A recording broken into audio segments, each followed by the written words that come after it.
চন্দ্রা দত্ত ব্লগে সবাইকে স্বাগত। আর আজকে আমি তোমাদের সামনে আরও একটি ব্লগ নিয়ে চলে এসেছি। সেটা হচ্ছে রান্নার রেসিপি, মানে রেসিপি ব্লগ নিয়ে এসেছি, একদম নতুন। তো তার আগে রেসিপিটা শোনার আগে আমার চ্যানেলটা একবার সাবস্ক্রাইব করে দিও আর লাইক করে দিও। আর এই রেসিপিটা হচ্ছে বড়ার টক, মানে কি বড়া, এটা হচ্ছে মুসুর ডালের বড়ার টক। মানে আমরা তো মুসুর ডালের আলু দিয়ে তরকারি খেয়েছি, ধোকা খেয়েছি, কিন্তু এরকম বড়ার টক তো কোনোদিন খাইনি। আর এটা আমি রান্নাটা শিখেছি আমার দিদার কাছ দিয়ে। আর এই রেসিপি ব্লগটা তোমরা দেখতে থাকো কিভাবে আমি তৈরি করেছি, পুরো ঘরোয়া পদ্ধতিতে, একদম কম সময়ের মধ্যে আর কম জিনিস নিয়ে এই বড়ার টকটা আমরা রান্না করছি। আমরা তো টমেটোর টক, আমের টক, আমড়ার টক অনেক খেয়েছি, কিন্তু এই মসুর ডালের বড়ার টক তো খাইনি। তো এটা আমি খেয়ে নিয়েছি আগেই, তাই তোমাদেরকে এই রেসিপিটা শেয়ার করলাম কিভাবে করতে হবে। তো চলো রেসিপিটা দেখা যাক, আমি কি কি দিয়েছি, কীভাবে রান্না করেছি। তো চলো, তার আগে তোমরা দেখতে থাকো আর ব্লগের সঙ্গে থাকো। বন্ধুরা, দেখা যাক কীভাবে বড়ার টকটা করলাম। তো আমি এখানে মসুর ডাল নিয়ে নিয়েছি। প্রথম যে মসুর ডালটা লাগবে যেটার জন্য টকটা, তো এখানে মসুর ডালটা আমি এখানে ভালো করে 1 ঘন্টা আগে 1 কাপ মসুর ডাল নিয়ে ভিজিয়ে দিয়েছি। আর এখানে দেখো মসুর ডালটা ভালো করে ভিজেই গেছে, একদম ভালো হয়ে গেছে। আর এখানে নিয়ে নিয়েছি তেঁতুল, যে জিনিসটা লাগবে টকের মানে টকের মধ্যে দিতেই হবে, ওটা না দিলে তো চলবেই না। আর এখানে নিয়ে নিয়েছি আমি একটু হলুদ গুঁড়ো, আর এখানে নিয়েছি 5 ফোড়ন, ফোড়ন দেওয়ার জন্য। এখানে নিয়েছি নুন, আর এখানে নিয়েছি চিনি। তো এটা তো লাগবেই, মাস্ট। এবার বেশ অল্প জিনিস দিয়ে আমি এই টকটা করব, একদম ঘরে থাকা উপকরণ দিয়ে। তো এখানে নিয়েছি মিক্সিং জার। মিক্সিং জারে আমাকে আগে ডালটাকে পেস্ট করে নিতে হবে। আর এই যে লেবু তেঁতুলটা দেখতে পাচ্ছ, এই তেঁতুলটার মধ্যে আমি একটু এই জল দিয়ে দিলাম। এই তেঁতুলটার মধ্যে আমি একটু জল দিয়ে দিলাম। তো তেঁতুলটা কিছুক্ষণ ভিজতে দেবো, যাতে একদম নরম হয়ে যায় আর তেঁতুলের জলটাও পাওয়া যায়। আর এখানে আমি মুসুর ডালটাকে ভালো করে মিক্সিং জারে দিয়ে দেবো। মিক্সিং জারে দিয়ে এটাকে পেস্ট করে নেবো। মিক্সিং জারে তো আমি দিয়ে দিয়েছি, আর এর মধ্যে একটুখানি নুন দিয়ে দেবো, যাতে এটা পুরো মিক্সড হয়ে যায়। তো চলো এটা আমি একটু পেস্ট করে নিই। আমি এখানে বেটে নিয়েছি, দেখো ডালটা পুরো ভালো করে বাটা হয়ে গেছে। এই যে ভালো করে বেটে নিয়েছি। আর এইখানে কড়াইও বসিয়ে দিয়েছি গ্যাস জেলে। আর এখানে কড়াইয়ের মধ্যে আমি তেল দিয়ে দেব ভাজার জন্য, তেলটা তো লাগবেই, মাস্ট। তো এখানে আমি অল্প তেল দিয়ে দিয়েছি বড়াটাকে ভাজার জন্য। তো তেলটা কিছুক্ষণ গরম হতে দেবো। তো চলো দেখো বন্ধুরা, তেলটা গরম হোক। দেখো তেল আমার গরম হয়ে গেছে। আর এর মধ্যে যে ডালের ব্যাটারটা আমি এর মধ্যে দিয়ে দিলাম একটু একটু করে।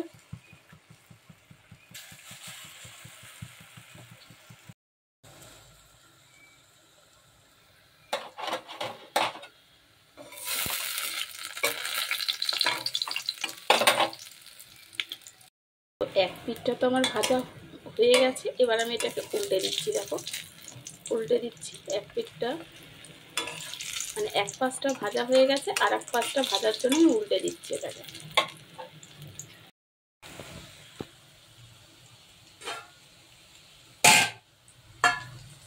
তো এটা আর এক পিঠটা ভাজার জন্য আমি দিয়ে দিয়েছি। এবার বড়াগুলোকে পুরোই এরকমভাবে ভেজে নেবো। দেখো ভাজার জন্য দিয়ে দিয়েছি, তো ভাজা হোক। তো এটা আমার পুরোই ভাজা হয়ে গেছে। দেখো বেশি লাল করা যাবে না, কারণ বেশি লাল করলে জিনিসটা খেতে ভাল লাগবে না, একটু সাদাটে থাকবে, যাতে বেশি কড়া ভাজা হয়ে গেলে খেতে অতটা ভালো লাগে না। তো এই জন্য আমি একটু কম ভেজে নিলাম।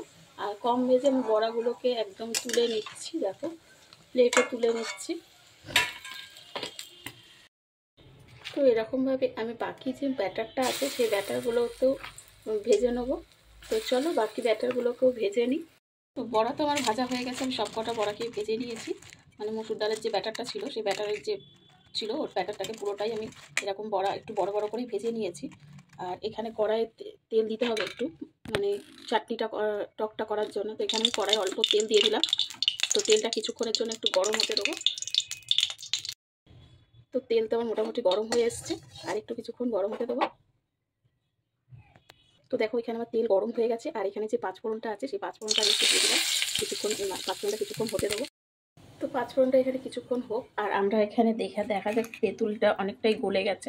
আর তেঁতুলটাকে ভালো করে আমি করে নিচ্ছি, বীজগুলোকে ফেলে দিচ্ছি। আর তেঁতুলটাকে ভালো করে, তেঁতুল জলটাকে একদম করে নেবো, পুরো গাঢ় গাঢ় করে নেবো।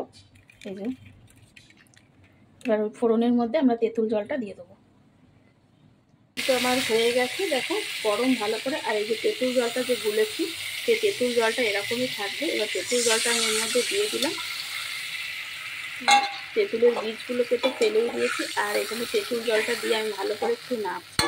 আর এর মধ্যে আমাকে আরেকটু জল দিতে হবে, যাতে এটা আরেকটু ঝোল ঝোল মতো মানে থাকবে। তো এবার আমি এটাকে ভালো করে একটু নেড়ে নিচ্ছি তেঁতুল জলটাকে। এবার তেঁতুল জলটার মধ্যে আমি জলটা ভালো করে নেড়ে নিলাম। আর তেঁতুল জলটার মধ্যে এবার পরপর আমি যে জিনিসগুলো নিয়েছি, এই যে নুন, স্বাদ মতো নুন দিয়ে দিচ্ছি। যেহেতু তেঁতুল একটু নুনটা বেশি দিতে হবে।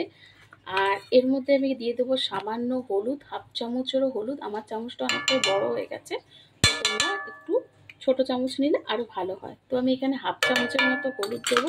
এবার গ্যাসের ওভেনটাকে কমিয়ে রেখেছিলাম, তো এটা গ্যাসটাকে একটু কমিয়ে রেখেছিলাম, তো আমি এটাকে একটু বাড়িয়ে দিলাম। এবার দিয়ে আমি ভালো করে এটাকে একটু নেড়ে নিচ্ছি। দেখো এটা আরেকটু গাঢ় গাঢ় হবে। এবার এটাকে কিছুক্ষণের জন্য আমি একটু ফুটতে দেবো। তারপর চিনিটা দেবো। আমার ভালোই ফুটে গেছে দেখছি। আর এর মধ্যে আমি যে সেই চিনিটা আমি দিয়ে দেবো। দেখো এখানে প্রায় তোমরা তোমাদের মিষ্টি মানে কে কীরকম টক ঝাল খাও, টক মিষ্টি খাও, সেটা তোমরা তোমাদের মতো বুঝে দেবে। আমি এখানে 4 চামচ চিনি দিয়ে দিচ্ছি, যেহেতু আমি একটু বড়ার একটু টক টক খেতেই ভালোবাসি। তো এই জন্য আমি এখানে একটু চিনিটা 4 চামচ মতো দিয়ে দিচ্ছি। তো এখানে আমি 4 চামচ মতো চিনি দিয়ে দিচ্ছি। তো দেখো এটা আমার কি সুন্দর ফুটে গেছে, আর এখানে চিনিটা প্রায় গলে গেছে। তো এটা আমার ফুটে গেছে, আর আমি একটু গ্যাসটাকে আমি একটু কমিয়ে রেখেছি। আর যে ভেজে রাখা বড়াগুলো, সেই বড়াগুলোকে আমি দিয়ে দিলাম এর মধ্যে। আর দিয়ে একটু নেড়ে নিচ্ছি। আমি এটা বেশিক্ষণ রাখবো না, যেহেতু বড়ায় মানে মসুর ডাল, সেহেতু একটু এটা যে জলটা আছে বাকি, সেই জলটা এটা টেনে নেবে। তো এটা আমি এক্ষুনি নামিয়ে নেব।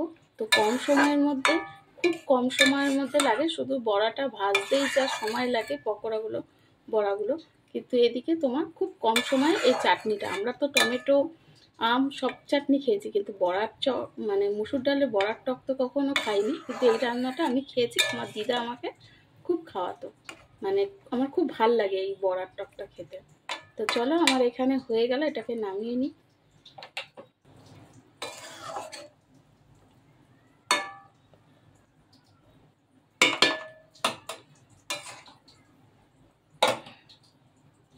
চলো আমার রান্না তো কমপ্লিট হয়ে গেল, এই যে বড়ার টক। তো তোমরাও বাড়িতে বন্ধুরা ট্রাই করে দেখো কেমন হয়েছে। একদম কম সময়ের মধ্যে এই রান্নাটা আমি করেছি। তো দেখো বড়াটা ভাজতেই যা সময় লাগে, কিন্তু টক করতে অতটা সময় লাগে না। একদম এরকম ঝোল ঝোল রাখবে। আর খাওয়ার শেষে টক তো একটু সবারই ভাল লাগে। তো খাওয়ার শেষে কার না ভাল লাগে যে একটু চাটনি খাই। তো অনেক রকম চাটনি তো আমরা খাই, তোমাদের বলেছি আগে। তো এই জন্যে আজকে আমি বানিয়ে দিয়েছি বড়ার টক। তো তোমরা ওইটা বাড়িতে ট্রাই করো, দেখবে নিশ্চয়ই ভালো লাগবে খেতে। আর কমেন্টে জানাইও যে কার কার ভালো লাগলো এই বড়ার টকটা, অবশ্যই জানিও। তো চলো বন্ধুরা, টাটা। আবার নেক্সট ব্লগের জন্য রেডি হয়ে থেকো। টাটা।